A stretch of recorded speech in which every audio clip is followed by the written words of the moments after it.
of it. From Star Trek Voyager, Garrett Wang.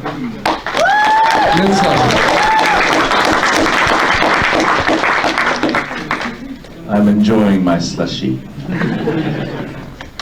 Garrett Wang with slushy. Born German, mit slushy. Mit is with. Okay. All right. Is this going to be on the whole time? It's blinding me. Yeah?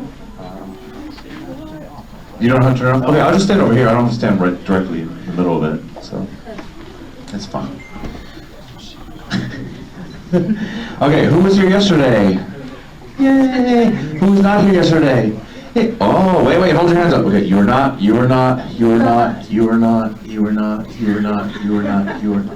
Okay, you group must leave right now. Just kidding. Do that. It's so wonderful to have new people here. But for those that you were here yesterday, we'll try to stay away from any of the stories we said yesterday, just to give you a new talk, right? That's always good. I love going to conventions because I get a chance to... You guys taking photos right now? It's so not allowed. Just kidding. You can take photos. Actually, you know what I'm gonna do? I'm gonna help get your photos ready. I'll get closer for you.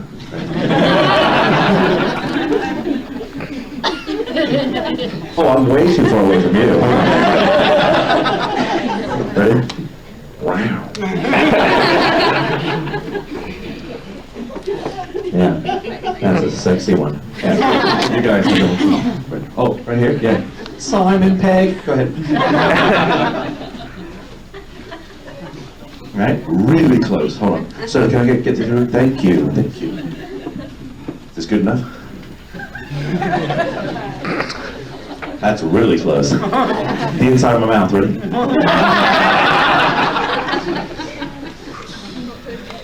Don't post that on Facebook.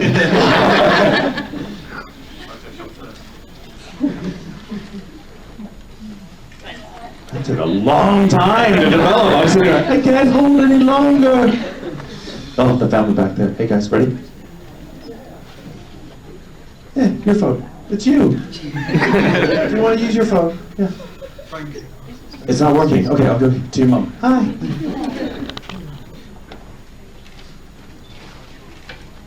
Good? Yes, okay. 3, 2, 1. Oh! They're like, who's got pictures of his bum? The bum photos. No, stay turned around. Keep it. Lean over. Bend forward. Thank you. Pick something up. Right. Oh, my shoe's getting untied. Oh, so, what was I saying before?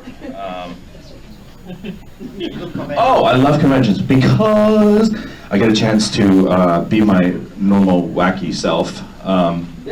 Yay! Yes. Because honestly, most people when they watch Voyager, they're very used to serious Ensign Kim. Duty-minded Ensign Kim. Forever Ensign Kim. And so people are used to this. They're like, Shield's down to 30%, Captain. The ship's gonna blow up again, Captain. Do you remember when Kim died? Which time? Right. Deadlock, the episode where the Vidians are attacking us. The ship is it's out of phase, so you have two ships, right? So you have Ensign Kim, Blanc Torres. Ensign Kim is holding onto Blanc Torres' hand, and then Kim gets sucked into space. Torres calls the captain. Captain, Torres the captain, come in. Jamie goes, go ahead. Torres goes, it's Harry! Harry's dead! The captain goes, what about deck 8? What? Really? Young Ensign Kim, who you said you loved. You loved young Ensign Kim. That's what you said, Janeway. And when Torres says, Kim's dead, all you do is you think for 1 second and go, what about deck 8? What? That is a travesty. There's no respect there. That's absolute rubbish. I got to use an English word, rubbish. That was horrible. I thought that was one of the most comedic elements of Voyager, when she just didn't really care. It's like, oh, all right, we're about decade.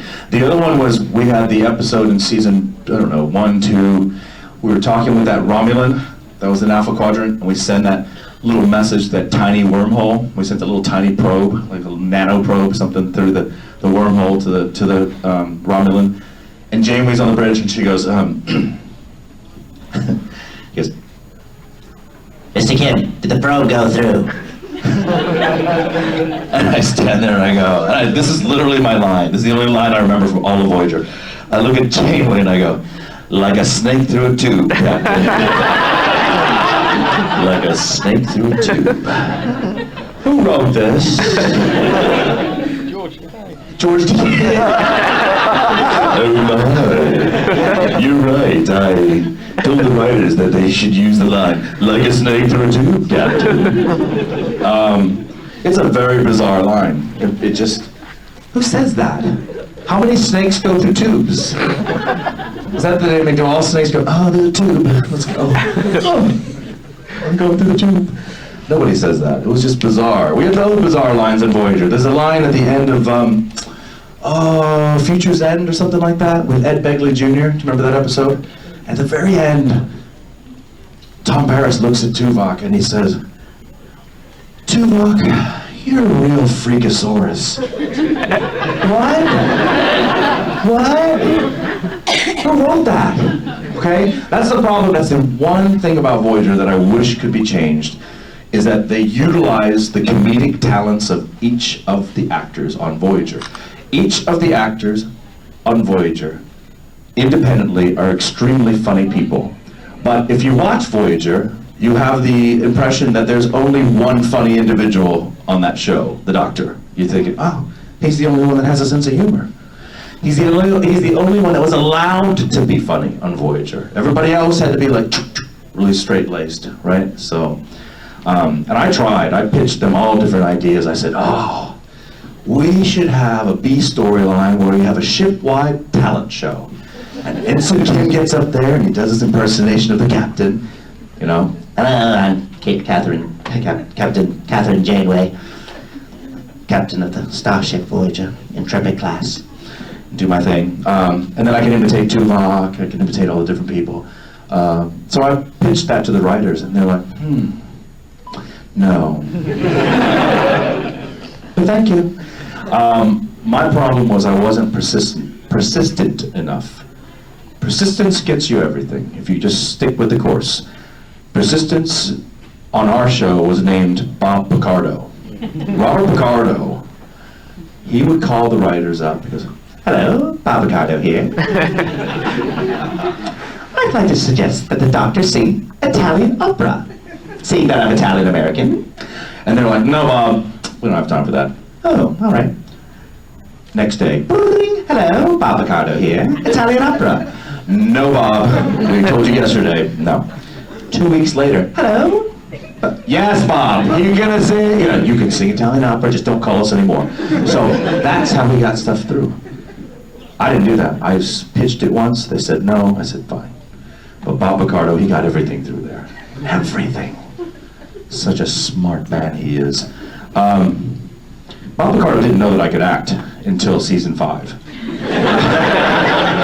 The episode was timeless.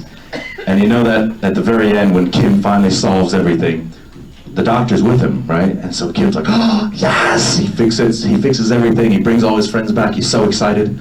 And after they called cut, Bob Picardo was like, Garrett, I'm speechless. You know, he was very, very complimentary. I didn't even know you could act. And I'm like, oh my God. God, Bob, thanks a lot. So that was kind of cool to finally get the respect from Bob Picardo. But I actually had a really nice compliment from Robbie McNeil. The men of Voyager, we meet every 3 to 5 months. We have dinner together, just all the boys. We call the Voyager Boys Dinner. And maybe about 4 or 5 months. I think the last one we had, Robbie McNeil was sitting there, and he says to me, he says, "Hey guys, you know what? I've been directing TV up in Vancouver and Canada, and spending a lot of time in my hotel room, you know, between when I'm not filming or whatever, and, you know, they're showing Voyager. We show Voyager like twice a day in Canada. And one thing I realized is, Garrett, I don't know if I was always just wrapped up in what new girl you were dating or something, but I gotta tell you, you really did a great job on Voyager." I was like, "Wow." I go, "Thank you. Thank you very much." I look over at Bob Ricardo, he's like, "Well, I was the breakout character, of course." Just kidding. But he didn't say anything. I was like, "Yeah, Bob, see, I can act," okay? So I got a nice compliment from Robbie McNeil, Tom Paris, and he's so funny in real life. I think if you were to say, who's the funniest person, but hands down, Robbie McNeil, of all the people. I mean, he just, his sense of humor and his I don't know, his angle of how he sees things, it's quite funny. And I think one of the best panels you could be at is a panel with himself and myself together. We really have fun on stage, and sometimes we have, you know, weird things happen. I remember we were on stage together in Germany at FedCon, and I think you were probably there, Michelle, yeah. And so this fan comes up to the Q&A line, and she says, this is my best female German accent, hold on. Don't be offended, guys, okay, all right. So she goes, "Hello, yes, Garrett, I know that on Voyager, that you played the clarinet." And I said, "Yes, that's correct. Well, I was wondering if it is possible for you to play mine." I don't know where it came, I mean, it was strapped to her back or something. "To play mine, like a sword." And I said, Robbie McNeil goes, "Yeah, come on, Germany, what do you think, Garrett? Garrett," and he starts doing this chant for me to play the clarinet. I go, no, really, I don't. "Garrett, clarinet, Garrett," and everyone's clapping, and I go, "Fine." I grab the clarinet, grab it. I'm sitting here going, okay, get ready. All air, no sound. Anybody play the clarinet or saxophone? Okay, when you first learned how to play it, it took time to even create one sound out of this wind instrument. It's difficult. It's not like the recorder that everyone learns in, you know, grade 3 here. That's easy. The clarinet, saxophone is much more difficult. So I tried again. Air again. Now I'm getting embarrassed, and Robbie's kind of looking at me like, "Come on, man, like that, we got a show to do." And I'm like, oh, I'm just mad because he's the one that caused me to be embarrassed. So I finally say to the German audience, I go, "I'm so sorry, Germany. I will be right back." And so I ran backstage behind the curtains. I take the reed off. I make sure is it properly moisturized, whatever. I put everything back on. I sit there, I tinker with it, and all of a sudden I hear, "Ooh, yes, I got it." So I run back out. I'm back. Hello, everyone. I'm here. Here we go. Ready? Here we go. Robbie's like, "Yeah, go ahead. Oh, air again. I can't believe this. I can't. No matter how hard I tried, I couldn't make a sound again. And I just took it and I handed it back to the one fan, and she just looks so disappointed. You know, she's just thinking, "You are a fake. You never played the clarinet. I'm going to cry." No, so I felt bad. I handed it back to her. And now Robbie's like, "Hey man, I'm so sorry." And I'm mad. I'm really mad at him. I go, "Robbie, I'm so mad at you right now. You just made me look like an idiot." I was turning purple, red, and he could see that I was upset. And Robbie was like, "Hey man, is there anything I could do to make you feel better?" I said, "Yes, there is. Germany, who wants to see Robbie McNeil take his shirt off?" Robbie, and he's like, and so he gets into it. So he starts doing this little sexy, like, you know, Chippendales thing. He's like, and he pulls his shirt off. When he pulls it off, Robbie's not in the best of shape at the time. He doesn't have a six-pack. It's like a little pony keg that he has. And it's really sweaty too, so it's glistening and bulbous. So he takes off the shirt. The entire German out there, Robbie. yes, this is very, it's very strange. That's Tom Harris? I don't think this is Tom Harris. The entire room, like 4,000 fans, just quiet. And later on, I'm at the autograph table, and the gal that had the clarinet comes up to me. He goes, you know, it's interesting, when Robin McNeil took his shirt off, it reminded me of my father. I'm like, yes, yes, it reminded you of your father, perfect. So I got my revenge. Vader comes in. Hello, Chewie, Vader. Hello, random pilot. Hello. Imperial pilot number 7. Thank you for gracing us with your presence. I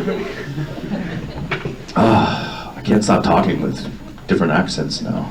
Love it.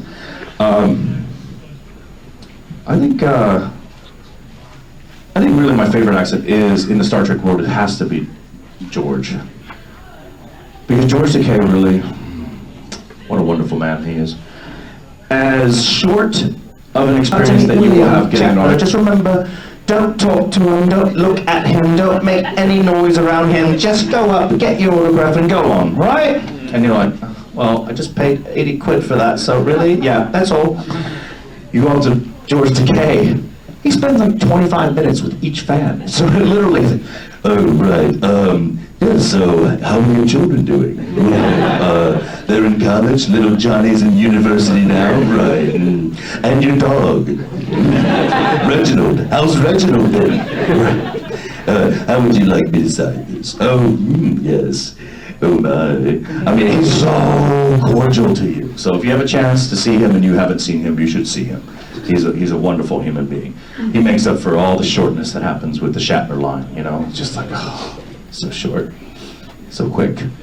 And when I met Shatner, myself, the first time, it was in Oklahoma.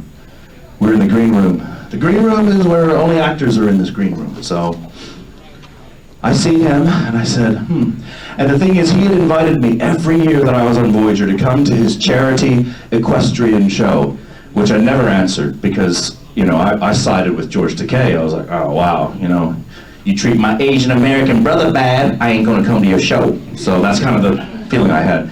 But I saw him in Oklahoma. I said, I'll just go meet him. So I walk up to him. I said, Mr. Shatner, I finally get a chance to meet you. At which point he puts his hand out like this for me to shake the front part of his hand. What kind of handshake is this? You're not the Queen of England, stop it. So I'm shaking the first part of his hand. In mid-shake, he looks away, kind of yawns, pulls his hand away, and wipes it off, and walks away from me. Who does that? Right? Rude, rude. I felt horrible because honestly, he acted like as if I had cooties, right? Or if I had some type of disease or something, and it was uncalled for, and I was very upset about that for a long time. About 2 years later, I'm at a convention in Las Vegas, and it's the big one, the big Star Trek convention, and this young man comes up, he's like, hi, I work for William Shatner, and he's got a camera crew set up. He'd like to interview you for his documentary, The Captains. And I said, oh, he would he? He goes, yeah, what's going on? And I tell him the story, the whole thing. And he goes, oh, I guess that means you don't want to meet him, right? I said, oh, no, yeah, I'm coming. Lead the way. So we're going, open up this door, into this room. Shatner's sitting down like this, just deep in thought. The lights are down low, and he hears the door open up. He sees me. He's like, hey, thank you so much, Bill Shatner. I said, oh, no, wait a minute. I said, what? Told Oklahoma, told him the whole thing. And I said, and then you pulled your hand away and wiped it off and walked away from me like I had the cooties. I said that. And he goes, what? Why?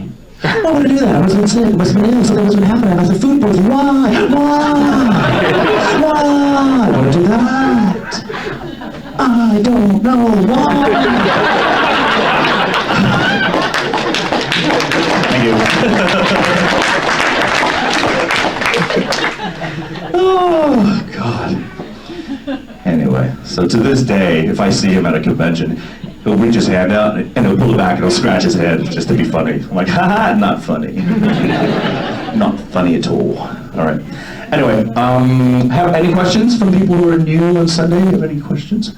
We have a microphone here. Oh, in the back. We have, and then we'll hop up here. So fall back and hold your, you can keep your hand down. We know who you are now. Thank you. I just wanted to check, are you doing prelude tracks now? I read that you were doing possibly doing a Klingon. Yeah, you know, it's very interesting because the accent, our producer, he basically, it was during the Las Vegas convention, and I got a text from him saying like, hey, what's up? Can I meet up with you? I thought he was somebody else, so I invited him to my party. So he comes in, he goes, I need you to watch a 27-minute video. I'm like, this is my party? I mean, wait, excuse me? So then we talked, and I basically said, what do you want me to do? He goes, I want you to play a Klingon. You have a choice of 3 Klingons. I said, okay, what are they? One's like a clerk. I go, no. One is the attaché for Richard Hatch's Klingon. You're his right-hand man. I go, And then the other one is the captain of the prototype D7, Klingon cruiser. I go, oh, I'll take that. So that was what I said, but we haven't actually met to actually sign a contract, nothing at all. There's nothing, that's the honest to God truth. And I've been trying to meet up with him, and they just made a tweet yesterday saying, welcome Garrett Wang! I'm like, well, shouldn't you iron out some details before you start advertising me? But we'll see. So until I talk to him, it's not a sure thing, right? I would like to do something like that because their take on Klingons are a little different from the Klingons that you've seen in the Star Trek world. It's a much more, and I agree with him. It's kind of it's a different angle. I mean, you're going with a race that is very, yes, they're militaristic, but yet they have really high standards and they have really, it's much more regal than the other type of like, party animal Klingon, right? So that's kind of what drew me to it. So providing that the contract negotiation goes well, then yes, I'll do it. But until that happens, I can't even say, yes, I'm doing it for sure. So good question though. Yeah. I mean, it looks nice, right? I mean, what you've seen, everyone's seen a little bit of that preview. It looks nice. I have my shortcomings in terms of the producer or the guy that's running the whole thing. He's casting himself as the cap. You see in there, I mean, you see all the people you know. You see J.G. Hertzler. You see who are the other names in that, guys? Yeah, Tony Todd. Yeah, everyone's great. Strong acting. And then the producer guy who casts himself, right? It's like, that always bums me out. I don't like people I'd rather a producer cast someone who's the best person for the job, and the producer guy, his background is not acting, so it's sort of like, so that, but that can be worked on, as long as someone directs them properly. So I'm not going to have any judgment about that one way or the other, but at this point, until we meet, I don't know what's going to happen. Yeah, yours. Hi. Hi, I just want to say thank you for being a wonderful character in Star Trek. He was just such a wonderful young character to aspire to. But my question is, what is the scariest thing you've ever done for charity, and why?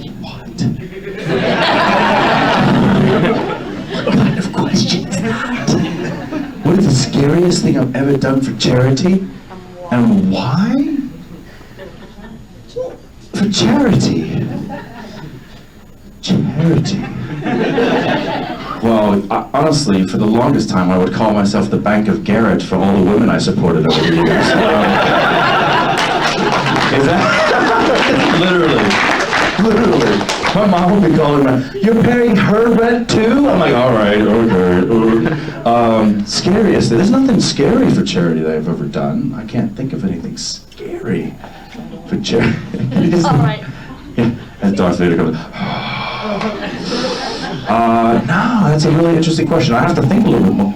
Thank you. Being upstaged by breath. It's so funny. I mean, that's such a familiar breathing pattern, isn't it? Like, there's nobody in the world that doesn't know what that. It's Darth Vader. Oh, there he is. Yeah, it's pretty funny. No, I don't have an answer for that one.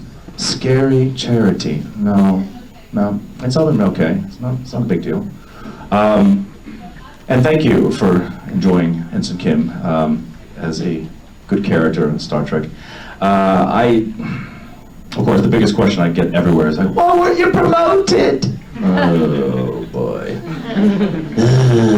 I know. I had problems with that myself. You know, I'm a science fiction fan. I'm a Star Trek fan. So I was also wondering, why isn't he being promoted? He's just take one little extra pit. That's just one. That's it. No, that's all he needs. Lieutenant, junior grade, or full lieutenant, right? Yeah. Whatever. But after this length of time, I should just go from ensign to admiral, just straight. Like, all right, you died 3 times. Let's see, it's been like 20 years, so all right, admiral, right? And that should be a prerequisite. Starfleet regulation should be, if you die and come back to life, automatic promotion, automatic. That's just how it has to happen. Should be it. But I called the producers and I asked them. I said, "Why isn't Ensign Kim promoted? It's season 5, all right?" And the response from the producer was, "Well, somebody's got to be the ensign." What kind of response is that? It suited you though. Yeah, it did, but it would have been nice to just get some acknowledgement for dying, you know, more than once. So I said, I don't think that's a really good answer. He said, "Well, that's all I'm giving you, you know." And I remember I got frustrated, very frustrated. I go to Kate Mulgrew's trailer and knock on her trailer door, hoping that the actress playing the captain can promote me, right? You know? What is it? Kate, I'm still not promoted. I'm still an ensign. I know. You can't do anything. People ask me, if you were to write a scene on Voyager, what would it be? I go, "That's easy." Ensign Kim goes to sleep, and he sleepwalks, right? He gets up out of his quarters, he walks over randomly to everyone else's quarters, and he walks in and steals their rank pips and just sticks them all on across his body. And now he's just got a suit of chainmail of pips like that. I'm an admiral times 10. So, yeah, no, it's very sad if you think about that. I don't think there's anyone in the history of Star Trek that's gone for that length of time without a promotion. I'd like to claim the race card, but you know, you can't go there. Which culminates in probably, how much time do we have? Do we know? Solid 15-20 minutes. Oh, good. Oh, maybe a little time then. Yeah. Okay, good. So after Voyager was over, probably 2002 or 3, I'm flying from Los Angeles to Baltimore, Maryland, not Washington. And then we were going, it was my friend and myself and our mutual friend who played left tackle for the Baltimore Ravens, Jonathan Ogden. He's in the Hall of Fame now. So we were going to go watch his football game, the NFL football game, and we were on Southwest Airlines. Southwest Airlines in the U.S. doesn't have seating assignments. It's, you get on the plane, if you're early, you get a better seat. If you're late, you get the last seat available, right? We were the last 2 people to get on the plane. So I was sitting in the back of the plane, my friend Aaron was sitting in the front of the plane. When we land in Baltimore, Aaron is waiting for me, and next to him is a young Asian American male, just standing next to him. So my assumption was Aaron had met him, was sitting next to him on the plane, they had become friends or friendly, and Aaron had said, "Oh yeah, I'm going to Baltimore with my buddy Garrett, the actor from Voyager," or whatever. So I thought that this was a fan of Star Trek Voyager. So when I walked up, Aaron goes, "Meet Harry Kim." And I thought he was introducing me, and I said, "Hey, thank you so much for watching the show." And Aaron goes, No, this guy's name is Harry Kim." I go, "You're Harry Kim?" He goes, "Yep." He goes, "Funny thing was, man, when your show was on the air, I was in the U.S. Navy. I was Ensign Harry Kim." I look at that guy, and I'm like, "What? You were Ensign Harry Kim?" He goes, "You don't even know how much abuse I got from everyone in my unit on a daily basis." I was like, "Ensign Kim's right here." Everyone laughed and laughed and laughed, you know. And he says, "I can't believe it. I was always wondering if I'd ever get a chance to meet you. And we're on the same plane from LA to Baltimore. What are the chances? I'm so happy we finally met. It's amazing. And I do love Star Trek." And I go, "That's fabulous." I said, "You and I, we're the same." And he goes, "Oh, no, I was promoted."